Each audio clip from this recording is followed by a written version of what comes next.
যিসকল মদাহী আছে আপোনালোকে ভিডিঅ'টো চাওক আৰু শ্বেয়াৰ কৰক। যিসকলে গাঞ্জা ড্ৰাগছ খাই ঘূৰি ফুৰে তেওঁলোকে আজিৰ ভিডিঅ'টো চাওক। মদ খোৱাসকল আহক ইয়াত। মদ একবাৰে ফিনিছ হৈ যাব, ফিনিছ। জীৱনত মধৰ নাম শুনিলে খং উঠি যাব আপোনাৰ। মই তেওঁলোকৰ ফেচ দেখুওৱা নাই, তেওঁলোকৰ মুখ মই দেখাবলৈ আপোনালোকক মই বিচৰা নাই। আৰু এডমিশ্যন কেনেকৈ ল'ব পাৰে কিবা গাইডলাইন? এডমিশ্যন মানে তাতে আমাৰ কণ্টেক্ট কৰিলে আমি সবখিনি বস্তু স্ক্ৰীনত থকা কণ্টেক্ট নম্বৰত কণ্টেক্ট কৰক। আৰু আপোনাৰ ঘৰৰ সন্তানগৰাকী যদি মদ খাইছে তেতিয়াহ'লে এই কণ্টেক্ট নম্বৰত কণ্টেক্ট কৰক। ইয়াতে এডমিশ্যন দিয়ক। মাত্ৰ 2 মাহ 3 মাহ কিছুদিনৰ ভিতৰত ডাইৰেক্ট জীৱনত মধৰ নাম মুখত নল'ব। গাঞ্জা খোৱাৰ কথা এৰি যাব। খোৱা দোৱাৰ আইটেম কি থাকে? খোৱা মানে আমাৰ সপ্তাহত 3 দিন মাছ মাংস আছে। একদিন আমি মাছ দিওঁ, একদিন মাংস আৰু একদিন কণী দিওঁ। তাৰপিছত গ্ৰীণ ভেজিটেবলছ দিওঁ 2 টাইমৰ চব্জিটো এইটো। আৰু ৰাতিপুৱা ব্ৰেকফাষ্টত চাওমিন, ফ্ৰাইড ৰাইচ, দলিয়া, তাৰপিছত আপোনাৰ ৰুটি এইখিনি। বাথৰুমৰ ফেচিলিটি চব অ'কে আছে? জি পুৰা বাথৰুমত একদম হাইজেনিক বাথৰুম আছে আমাৰ ইয়াতে। 24 আৱাৰ ৱাটাৰ ফেচিলিটিজ আছে। আমি চাবোন চব চাৰফ আমি নিজে প্ৰভাইড কৰোঁ, সবখিনি আমি দিওঁ। কাৰেণ্ট গ'লে ইনভাৰ্টাৰ আছে? কাৰেণ্ট গ'লে ইনভাৰ্টাৰ আছে, কাৰেণ্ট কানেকশ্যন আছে। আচ্ছা, গেম কি টাইম পাছ কৰে?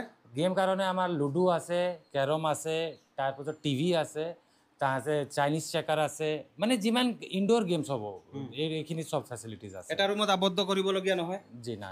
গতিকে আপোনাৰ সন্তানগৰাকীক অতি শীঘ্ৰে আপুনি পঠাওক। মদৰ পৰা, নিচাৰ পৰা আপুনি বচাওক, আপুনি বাচক। আৰু ভিডিঅ'টো শ্বেয়াৰ কৰি আৰু 100জনক বচাওক। যিমান মদাহী আছে, যিমান গাঞ্জা খোৱা আছে, যিমান ড্ৰাগছ খোৱা আছে, চবক ইয়াতে আনি এডমিশ্যন কৰাক, যাতে তেওঁলোকে এই নিচা কৰি পেলাই সমাজত যাতে অনিয়ম, হাল্লা গুল্লা, গুণ্ডামি, ভণ্ডামি যাতে এইবোৰ চব বন্ধ হ'ব লাগে।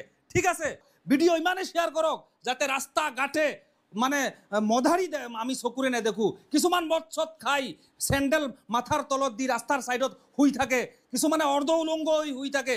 এইবোৰ অসামাজিক কাম বন্ধ হ'ব লাগে। ঠিকছে শ্বেয়াৰ কৰক, একফালৰ পৰা শ্বেয়াৰ কৰক যাতে মদাহী বন্ধ হৈ যায়। বিভিন্ন মেডিচিন থাকে ন? জি, ষ্টাৰ্টিং ফেজত আমাৰ ডিটক্সিফিকেশ্যন হয়, তেতিয়া আমাক তাহাঁতক মেডিচিন দিব লগা হয়। আৰু আমাৰ ইয়াতে ডক্টৰ, চাইকেট্ৰিক, নাৰ্ছ চব এভেইলেবল থাকে, 24 আৱাৰ এভেইলেবল থাকে। অন কল ছাৰ্ভিচত ডক্টৰ থাকে। ষ্টাৰ্টিং ফেজত এনেকুৱা হয় কি তাহাঁতৰ বডি ভিডিঅ'জ থাকে, ড্ৰাগছ পেচেণ্ট হয়, চাহে এলকহল হয়, টোপনি নাহে, চাহে মাথাত কিবা প্ৰব্লেম থাকে, বডি পেইন থাকে। এইখিনি কাৰণে আমি ইয়াতে যোনটো প্ৰিছক্ৰাইব মেডিচিন হয়, যোনটো আমাৰ ডক্টৰ লিখি দিয়ে, তাহাঁতক প্ৰভাইড কৰোঁ। ডক্টৰ কিমান দিন পাছে আহে? আমাৰতো অন কল 24 আৱাৰ এভেইলেবল থাকে।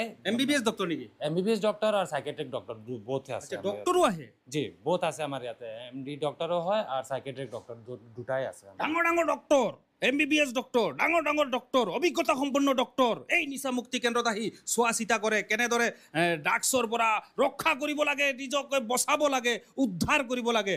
ডক্টৰসকলে আহি চেকআপ কৰে তেওঁলোকক। কিছুমানৰ 1.5 মাহ 2 মাহ 3 মাহ হৈছে আৰু লাহে লাহে তেওঁলোকে ইয়াৰ পৰা একেবাৰে ড্ৰাগছ মুক্ত, গাঞ্জা মুক্ত, নিচা মুক্ত হৈ ঘৰত যাব তেওঁলোকে। ঠিক আছে, আজি তেওঁলোকৰ মই চেহেৰা দেখুওৱা নাই, কাৰণ কাইলৈ তেওঁলোকে ইয়াৰ পৰা ওলাই যাব আৰু কিছুমানে হাঁহি ঠাট্টা কৰিব, যাৰ বাবে মই তেওঁলোকৰ চেহেৰা দেখাবলৈ মই চেষ্টা কৰা নাই। এড্ৰেছটো হৈছে হোজাই ডিষ্ট্ৰিক্ট, শ্ৰীমন্ত শংকৰদেৱ নগৰ। এইখন 300 মিটাৰ হ'ব। পিছফালে আছে শংকৰদেৱ নগৰ আদালত।